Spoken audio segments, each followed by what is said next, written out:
आपको हमारे रवि खराब साहब जो है उनकी तरफ माइक देता हूं, वो बताएंगे आपको कि ये शॉर्ट टाइम की जगह जिसको सरकार से मांगी जा रही है उसके पीछे का गणित क्या है, क्यों ये लोगों की दिशा भूल करने के लिए रवि व्यास एकदम से मुद्दा और पब्लिसिटी और पेपरवाजी कर रहे हैं कि हमने सरकार से जगह मांगी है। Illegal car parking, scooter parking, लाखों रुपया जो महेंद्र वेस्ट में वसूला जा रहा है रोज के रोज, उससे दिशा और मुद्दे को उठाने के लिए इस तरह की पेपरवाजी की जाती है। रवि खराब बताएं। नमस्कार सर्वांना। सुरुवातीला तर हा एक व्हिडिओ करा तुम्ही सर्वांनी, लोकेशन सहित मी सर्वांना नंतर पाठवतो। हा video Mahendra west JMB salt पॅनच्या जागेवरती मोठ्या प्रमाणात असं अनधिकृत शब्द वापरतोय मी, लक्षात ठेवा माझ्याकडे त्याचे पुरावे आहेत। अनधिकृतपणे असं सॉल्ट पॅनच्या जागेवरती बाईकचा पार्किंगचा व्यवसाय केला जातो। दिवसाला या ठिकाणी 1,500 ते 2,000 बाईक पार्किंग केल्या जातात। त्या बाईक मध्ये ज्वलनशील सारखा पदार्थ पेट्रोल मोठ्या प्रमाणात त्याच्यामध्ये असतो, हे लक्षात ठेवा। या अनुषंगाने आपण सर्वांना माहित असेल काल रात्री म्हणजे जवळपास परवा रात्री 12च्या सुमारास कनक या परिसरामध्ये महानगरपालिकेच्या रिझर्वेशन जागेवरती आरक्षित जागेवरती अनधिकृत शेड बांधून तिथे मोठ्या प्रमाणात आग लागली। त्याला जबाबदार कोण आहे ते या अनुषंगाने मी मागच्या 2 महिन्यापासून महेंद्र वेस्टच्या सॉल्ट पॅनच्या ठिकाणी जे अनधिकृत बाईक पार्किंगचा व्यवसाय चालतोय त्या संदर्भात पाठपुरावा करतोय।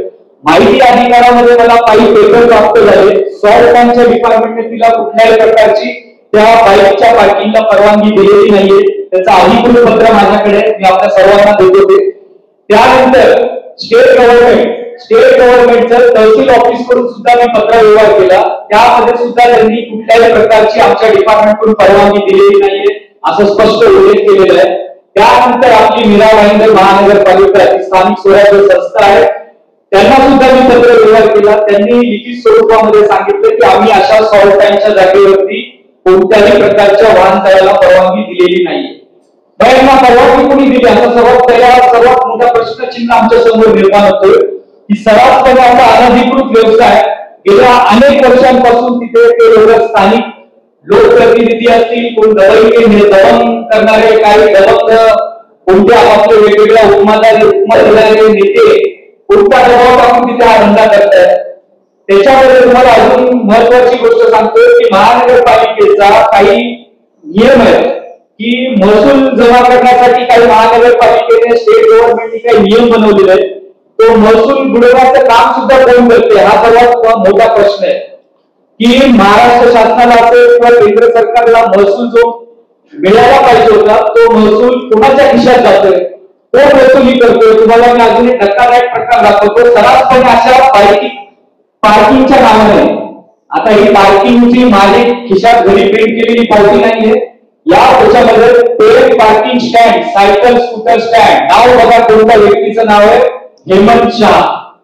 मी सांगत नाहीये, ही पावती सांगते तिथे सर्रासपणे अशी अनधिकृत पावती हेमंत शाह या नावाने अशी अनधिकृत पावती देऊन तिथे लाखो रुपयाची उलाढाल होते।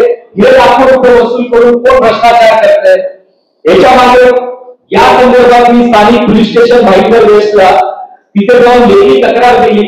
लेखी तक्रार दिल्यानंतर मला तिथे जबाब सुद्धा नोंदवण्यात आला, तरी देखील अजून तिथे कुठल्याही प्रकारची कोणती प्रशासनाने कारवाई केली नाही। मी त्यानंतर सॉल्ट पॅनच्या अधिकाऱ्यांना भेटलो, सॉल्ट पॅनच्या अधिकाऱ्यांना कारवाई करण्यासाठी सांगितलं तर सॉल्ट पॅनचे जबाबदार अधिकारी उप अधीक्षक राहील सॉल्ट पॅनचे त्यांचं बेजबाबदार वक्तव्य आलं की तुम्ही या प्रकरणात पडू नका, कारण इथले जे लोक आहेत जे चालवणारे कोणते भूमाफिया म्हणता येईल, पार्किंग माफिया म्हणता येईल, तो शब्द आपण घेऊ, हे लोक अॅट्रॉसिटी गुन्हा दाखल करतात। जो कोणी तक्रारदार असेल त्या तक्रारदारावरती हे लोक अॅट्रॉसिटी दाखल करतात। कोणत्या अॅट्रॉसिटी तुम्ही कशी दाखल करू शकता? हेमंत शाह पावती माणूस जो आहे तो अॅट्रॉसिटी दाखल कशी करू शकतो? आणि राहिला प्रश्न सॉल्ट पॅनचा सॉल्ट सेव्ह ऍक्ट 1953 या अंतर्गत स्पष्ट सुप्रीम कोर्टाचे असे निर्देश आहेत की सॉल्टच्या जागेवरती सॉल्टच्या उत्पन्नाशिवाय उत्पादन करण्याशिवाय इतर कुठलाही व्यवसाय करू शकत नाही. तर शहरामध्ये स्थानिक आमदार जे भारतीय जनता पार्टीचे आमदार आहेत त्यांच्या मतदारसंघामध्ये एक मोठं प्रकरण एवढा भ्रष्टाचार होतोय त्यांना दिसत नाहीये का? तिथले स्थानिक कॉर्पोरेटर असतील स्थानिक लोकप्रतिनिधी असतील त्यांना हे प्रकरण दिसत नाहीये का? तर माझी प्रशासनाला विनंती राहील की आपण तात्काळ जबाबदारी स्वीकारून सॉइल बँकची डिपार्टमेंटची जबाबदारी असेल, स्थानिक स्वराज्य संस्थेची जबाबदारी असेल किंवा राज्य शासनाची जबाबदारी असेल, यांनी तिघांनी मिळून एकत्रितरित्या येऊन तिथे कारवाई करण्यात यावी जेणेकरून 2 दिवसांपूर्वी आपल्या शहरामध्ये आगीचं जे प्रमाण घडलं तशी उद्या भविष्यामध्ये तिथे कोणत्याही प्रकारची घटना घडू नये अशी आमची काँग्रेसतर्फे मागणी आहे. आणि ताबडतोब जो कोणी त्याला दोषी असतील, जो कोणी अनधिकृत तसा व्यवसाय करत असेल त्यांच्यावरती कडक अशी कायदेशीर कारवाई करण्यात यावी आपल्या माध्यमातून विनंती करतो. जय हिंद, जय महाराष्ट्र, जय हिंद. जो मुद्दा उपस्थित किया है वो शहर में चल रहे महिंद्रा वेस्ट में स्टेशन के पास इलीगल पार्किंग का मुद्दा है जो सॉल्ट पैन की जगह पे है. सॉल्ट पैन का ओनर चाहे कोई भी होगा, वहां पे शहर में इस तरह से कई पार्किंग के स्पॉट्स चलते हैं जहां महानगर पालिका ने परमिशन दी, टेंडर निकाला होता है.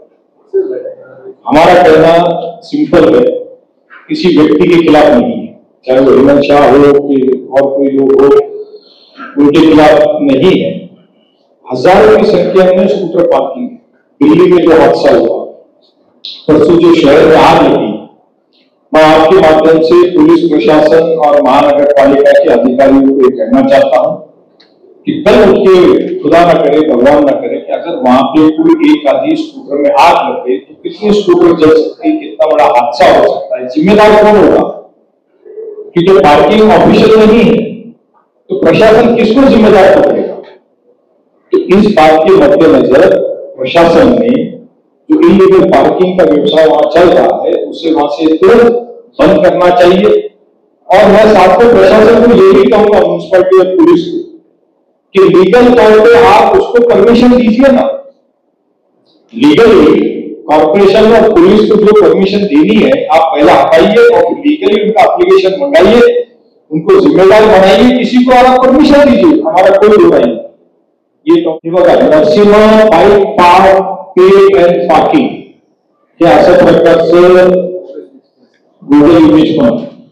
एक दुसरं, हा जो पार्किंग देण्याची परवानगीचा अधिकार आहे तो काय परिवहन मंत्रीला नाहीये म्हणून मंत्री महोदयाचा काही विषय याच्यात येत नाही. जे सत्य आहे तेच मी बोलणार, खोटं मी सांगणार. हा विषय येतो महानगरपालिकेचा, हा विषय येतो तहसीलदाराचा, हा विषय येतो पोलीस प्रशासनाचा. जागेवरती अनधिकृत भराव केली असेल किंवा अधिकृत केली असेल तर त्याला रॉयल्टी वसूल करणे भरावचं ते तहसीलदारचं काम आहे. त्या ठिकाणी जो जागेचा मालक असेल त्याला पार्किंगसाठी परमिशन पाहिजे असेल तर त्यांनी महापालिकेला ऍप्लिकेशन करायला पाहिजे. महापालिका त्याच्यामध्ये जिम्मेदार आहे आणि पोलीस प्रशासन जिम्मेदार. म्हणून मंत्री महोदयाचा तसं काही विषय याच्यात येत नाही.